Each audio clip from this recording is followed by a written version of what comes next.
అందరికీ నమస్కారం. శాస్త్రం ప్రకారం భార్యాభర్తలు ఈ టైంలో పొరపాటున కూడా కలవకూడదట.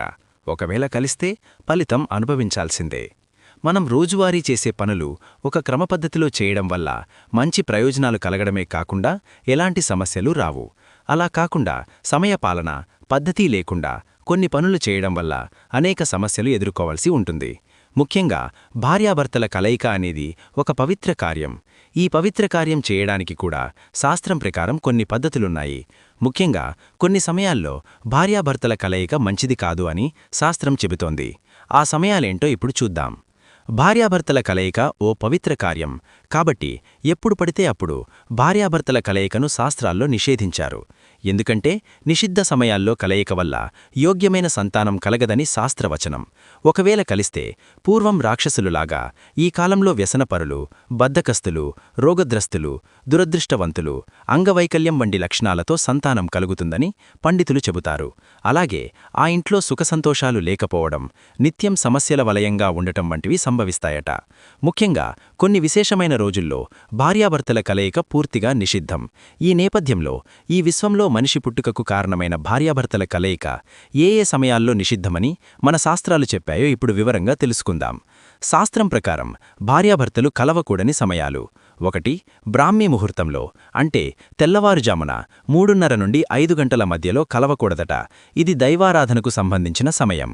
2. సాయంత్రం సూర్యాస్తమయం సమయంలో కలవకూడదట.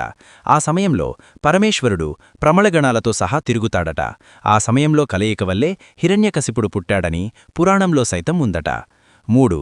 పూజలు, వ్రతాలు, శ్రాద్ధకర్మలు చేసే సమయంలో ముందు రోజు రాత్రి, ఆచరించిన రోజు భార్యాభర్తలు కలవకూడదట.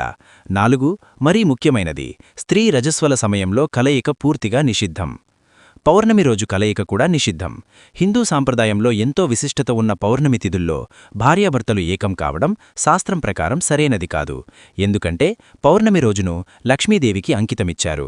అలాగే రాత్రివేళ మహాలక్ష్మిని ఆరాధించడం వల్ల ఇంట్లో ఆనందంతో పాటు సిరి సంపదలు, శ్రేయస్సు కూడా కలుగుతుంది.